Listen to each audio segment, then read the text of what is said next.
Well, what I was going to do here was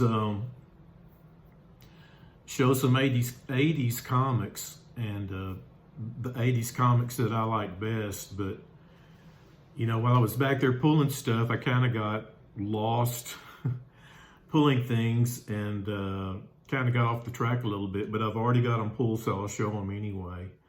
So when I first started getting back into comics in the 80s, it was around 85 or 86. And prior to that, I never bought any comics. I mean, other than when I was a kid. I still have some of my comics in a bedroom from that I have when I was a kid. But back around, I guess it was 66, my family moved from East Texas to West Texas. And I think Mom put those comics up, and by that time I was already into music, so I was buying music then with whatever money I had.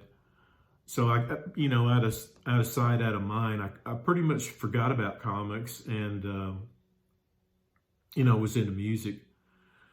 But it wasn't until like 85, something like that, 86, that I met a couple that was taking an art class, and I was too at a junior college, and they kind of got me back into comics. And I also met a guy there at the junior college as well that played in the jazz band, and had a friend that was a bass player. He said, "Hey, Dave, you ought to join this jazz band." And I had, I didn't know anything about playing jazz or anything, but I met another guitarist there that showed me a few things, and he was really good too. So, he showed me a few jazz chords, and I could play kind of rhythm while he played lead. And, it was fun, but I got to know him, and he told me, we kind of talked about comics, and he told me a few of the things that he liked in comics. And he was really into independence. And, so I kind of pulled stuff of what I like best. Now, back in the 80s, too, I have to admit that I didn't really pull any Marvel, DC here, I don't think. This time, all this stuff is mostly DC, except, I did pull one DC issue or a collected book. But anyway, I did read Marvel and DC comic books, too, like the superhero type stuff. I read anything from Conan to X-Men. I like the Chris Claremont, X-Men stuff, and some of the John Byrne stuff. He was, around that time, John Byrne had started revamping Superman. I kind of like those two. Golly, and so just like a lot of things, the Conan, just a lot of that stuff, but I didn't pull any of that this time. I just pulled stuff that I really liked reading, or, set me on a new path or whatever. So anyway, that guy that was in the jazz band told me about this comic here called American Splendor. And it's a magazine-sized book. And he told me that R. Crumb, the famous underground cartoonist, had been drawing them. And this is some R. Crumb work, and I got this signed to over here by Harvey Pekar. But there's some R. Crumb artwork, and he had different artists work on these books, so you got different art styles and everything. But Harvey Pekar was up in the Cleveland area, Cleveland, Ohio, so a lot of his stories take place up in that area. And he was also a big, huge record collector of mostly jazz, but also wrote reviews of different jazz stuff that he enjoyed, or, anybody that would pay him, he would write a review. It's kind of a tightwad, interesting, or at least the way he portrays himself. But, and then a lot of those things are like in this is a collected graphic novel. There's several of these graphic novels like this that you can pick up that have these single issue American Splendor things in them. And this is just one of them. But this is on Not sure what press this is. Anyway, Harvey, who has passed, also signed it for me right there. But yeah, there's some more Robert Crumb artwork. And yeah, I enjoyed reading these quite a bit. I collected these for a long time. Like I said, various different artists. So yeah, American Splendor. Got to meet Harvey at a Dallas Fantasy Fair. Oh man, many years ago. He's since passed. They also made a movie called American Splendor. That was actually pretty good. I think that movie came out in either the early 90s or something around that time. This was 8-Ball, and I forget where I heard about this one. I was also friends with a lot of comic people, or comic collectors and buyers and readers back in West Texas, and I forget where I heard about Daniel Clowes from. But yeah, they also made a movie of one of his series that he had done called, oh gosh, I had it in my mind and it's already gone blank, but Ghost World with Johansson, and I forget the other actresses' names, but these are kind of along the lines, kind of satiric of like Mad Magazine, you know, that type thing, although they also dealt with comic books and kind of mystery stuff like David Lynch might do with Blue Velvet, that type thing. But yeah, real interesting little comic book. This is Epic Illustrated, which was the magazine that Marvel came out with to compete with Heavy Metal. I don't think it ever was as good as Heavy Metal, but they gave it a run for the money. I mean, it had really nice production values. Like here's The Silver Surfer by John Buscema. I think this was written by Stan Lee. But they were in an anthology like Heavy Metal was as well. And so you had various stories in them. And pretty good art, really, overall. Some of the stories, you know, they varied. But, yeah, front cover by Frank Frazetta. They had different artists doing the covers, too. But that's what drew me to them, was the artwork in them. This is actually a series of graphic novels called Barefoot Gen.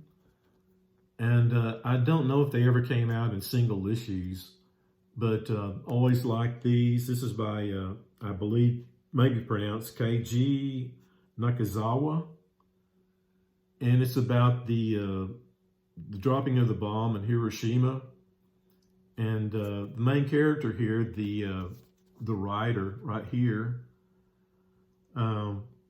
was a boy when they dropped the bomb. I believe he was like 7 years old. And it's about his experience going through all that.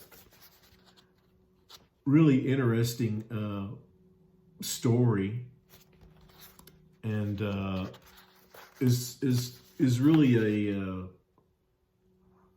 you know, warning, I guess you might say, or something like that, against war and how, you know, war affects people.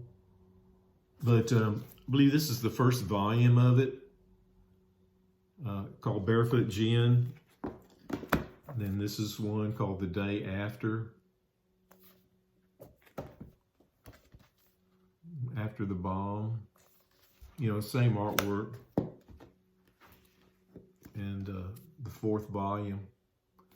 So yeah, it was sad. It's a sad series of books, but really worth reading.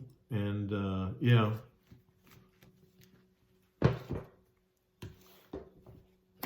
This is a Camelot 3000.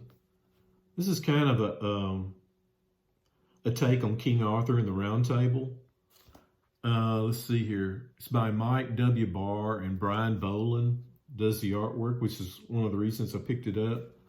but also I had a friend that recommended it to me. But yeah, pretty nice artwork, fantasy of about King Arthur and whatnot, fantasy, but really cool art, I thought, and a pretty interesting story as well. So yeah. The prophets claimed that King Arthur and his knights of the Round Table would rise once more to defend England during its time of great peril. However, the prophets never foresaw an alien invasion or the strange form the knights would take. Okay, so it's been a while since I've read these. I remember, though, that it's like King Arthur and his knights against the aliens here. So, yeah. Really interesting little graphic novel, kind of along the lines of superhero in a lot of ways, but real nice. Excuse me, I need to pick some more stuff up.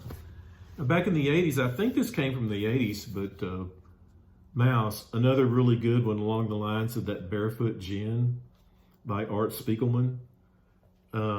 This is about his father that was a prisoner of war in the camps in Nazi Germany, and his trials and tribulations of that. And then it also kind of goes into Spiegelman's relationship with his father. But the bigger part of it was just about, how they rounded up the Jews and sent them off to the concentration camps during World War II. I really like the way he drew as well, and of course the story was really interesting. If you're interested in this, I'm pretty sure you could probably find it at your library and read it that way. It came out in 2 volumes, although this thing first started appearing in I think it was Raw magazine, which is a big oversized magazine back when it kind of had alternative artists in it. So, but yeah, real engrossing story about Spiegelman's father and his trials and tribulations of being in that thing. Pretty horrible thing that happened and all that stuff. This is by Miracle Man by Alan Moore. This is kind of his revision superheroes of maybe Marvel Man or Captain Marvel. I don't know that for a fact, though. Although there's a big fiasco of him calling this Marvel Man, so he changed it to Miracle Man. But it also came out in graphic novel form, and I'm pretty sure you could probably still find this somewhere in some form. But just make sure that they've come out with some other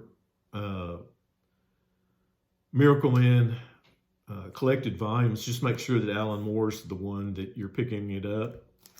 I believe this is by Alan Moore, Alan Davis, and Greg Leach. But in this volume, Moore created like 3 Miracle Men, or 3 miracle people were created, and as you can kind of see in this opening page, the art changes too. It kind of has this really kind of lightweight look to it, but then he kind of gets really dark with it as he goes on. And one of the guys, I think the first one that he made was this Kid Miracle Man. And then he made one that was evil. And then an evil Miracle Man. And then he made one that was good. And so you have the good guy trying to overtake the evil guy as part of it. But then the story goes on. Now here's where the art changes. It gets a little bit more sketchy and a little bit more underground drawn, which I kind of like, actually. So you had a couple of different artists portraying a lot of this stuff. And the good Miracle Man was married. Kind of gets a little bit into his family life. So, yeah. This is the first issue of it. Came out on British label Quality. Oh, well, on Eclipse Comics, but it originally came out in Britain. So yeah, and this one here came out in several volumes. There may be a collected volume of the Miracle Man if you're interested in it, but interesting book. This is called The One by Rick Veitch.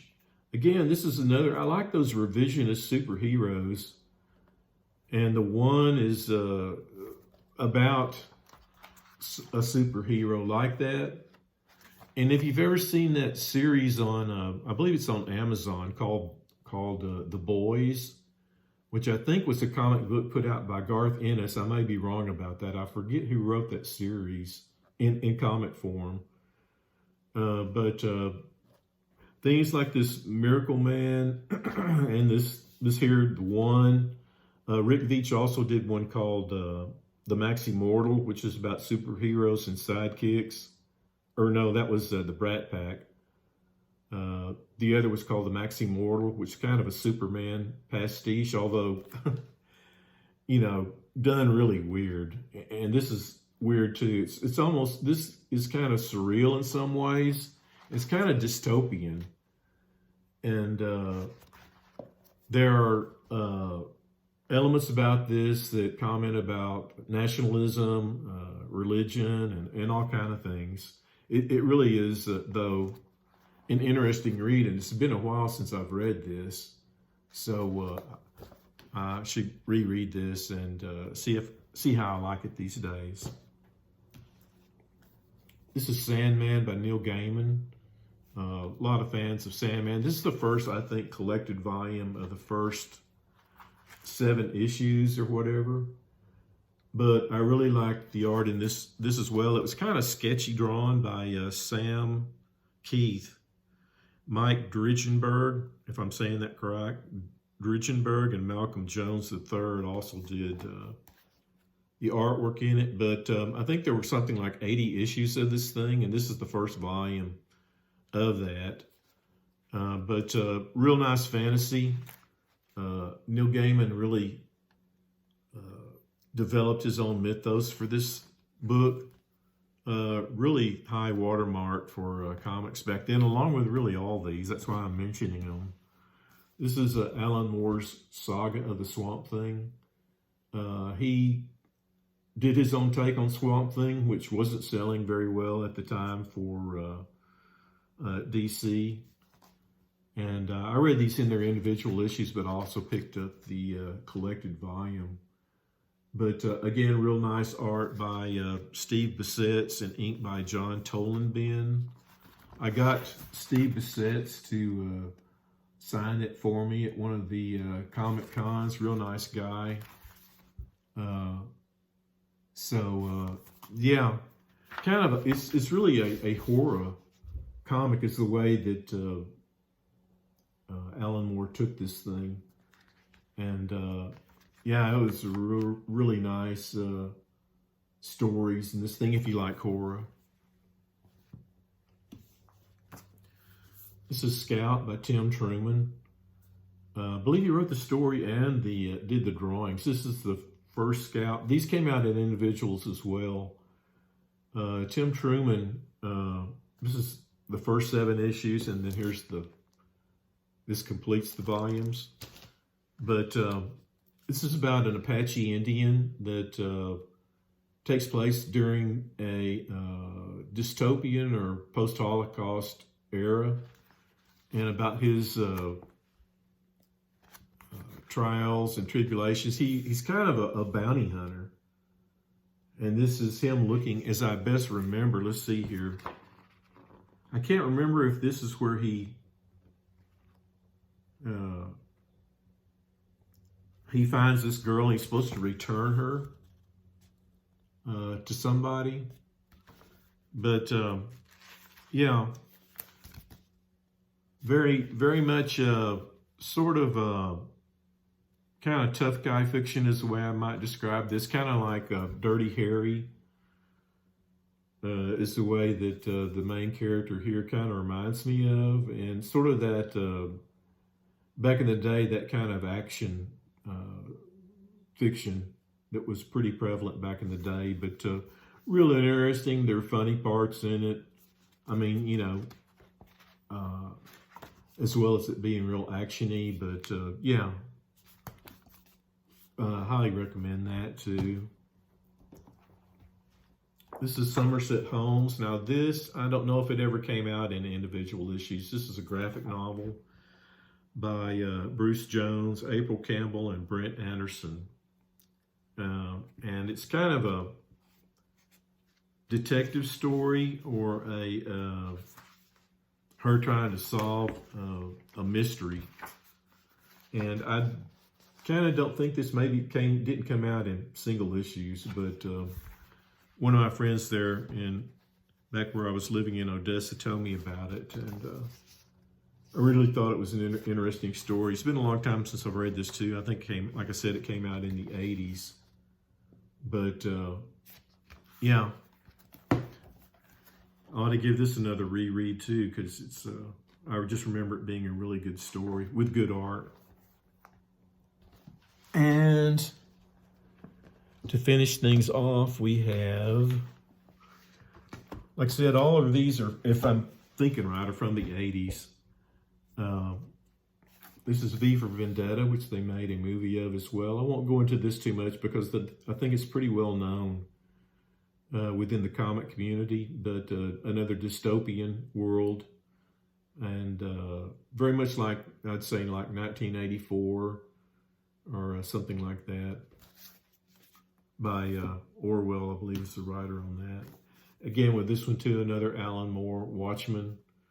And again, kind of dystopian world where superheroes play center stage in it. There's also a mystery going through it about who is killing off some of these superheroes. But yeah, they made a movie of that as well. This is Yummy Fur with Chester Brown. These are really bizarre. This is when Chester Brown started doing like more autobiographical stuff or everyday type things. He started out doing these Ed the Happy Clown things, which is very surreal, kind of in a way, kind of funny, bizarre. But at the same time, I liked him a lot too. His cartooning is really different, very individualistic. But yeah, there are themes running through this thing, and the story would be hard to boil down into just a couple of sentences, but it was a fun romp. So it was like this one. This is the one of these. This is the definitive Ed book, and this is the one that came out before it. So yeah, Ed the Happy Clown by Chester Brown. Bizarre but fun. And also this one here. This is a Zen and Zoic Tales. Very much action type comic book. I think there were maybe around 30 of these issues until the writer, who is Mark Schultz, and has gone on to start writing newspaper strips. I think he's doing the Prince Valiant newspaper strips just as writing. But yeah, he's real meticulous with his art. And this is another kind of dystopian thing, like bombs or something like that dropped, and people had to go underground, then they come back to the surface, and you know, there are dinosaurs and whatnot living amongst them. But his artwork really reminds me of a lot of those EC artists, and that was part of the appeal. And then I'm also a pretty big dinosaur fan and a dystopian fan. So, you know, this checked off a lot of the boxes for me. But yeah, really interesting comic book, and a lot of high adventure, if that's the type of thing you like. So yeah, Zen and Zoic Tales. So there you have it. I know it's kind of a mishmash, but I've already pulled out all this stuff, so I thought I'd go ahead and show them, you know. So anyway, hope somebody enjoyed it. And you're enjoying your Sunday. The temperatures here have kind of broken a little bit. It'll probably get up to the high of the, maybe hit 90 today, but I'm grateful for that. We're out of the 100s anyway. So enjoy whatever you're doing this weekend. We'll talk to you later.